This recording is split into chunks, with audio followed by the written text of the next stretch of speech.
lead over their nearest rivals. Potentially, they could be champions by Easter. There's no treble on the cards this season, but the double is a distinct possibility. I hope so. I really hope so, but it's going to be a lot of hard work over the next couple of months, 2 months. Hopefully we need a bit of luck like we did last year. But as you know, you got to take every game as it comes, and I'm pretty confident every game I enter that we can win it.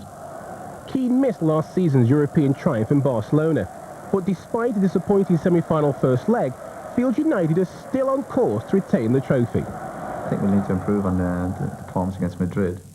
But generally, I think our performances have been quite good, but we need to keep that going.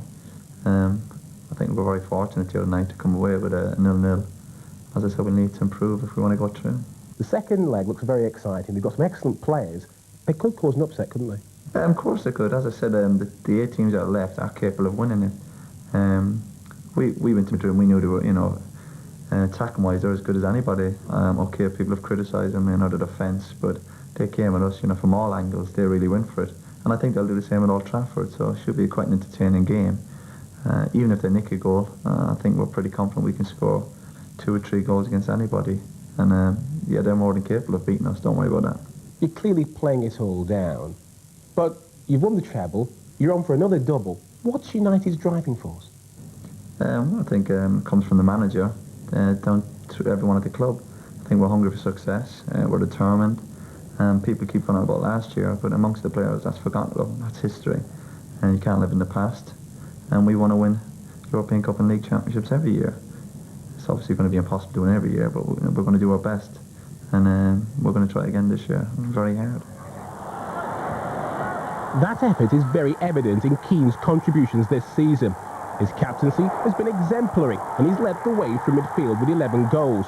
But with a new boot deal and lucrative club contract under his belt, how does he motivate himself week in, week out? A lot of players got to come from inside you.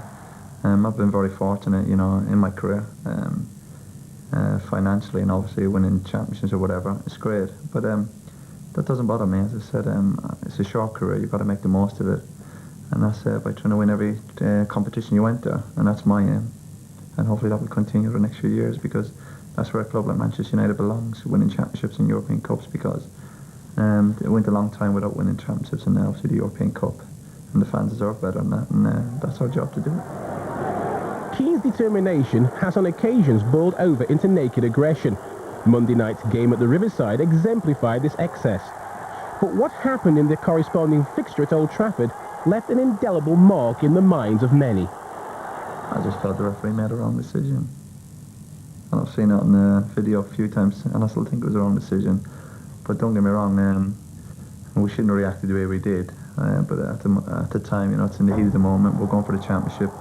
It was 0-0 at the time, and we thought, you know, we could lose this game 1-0.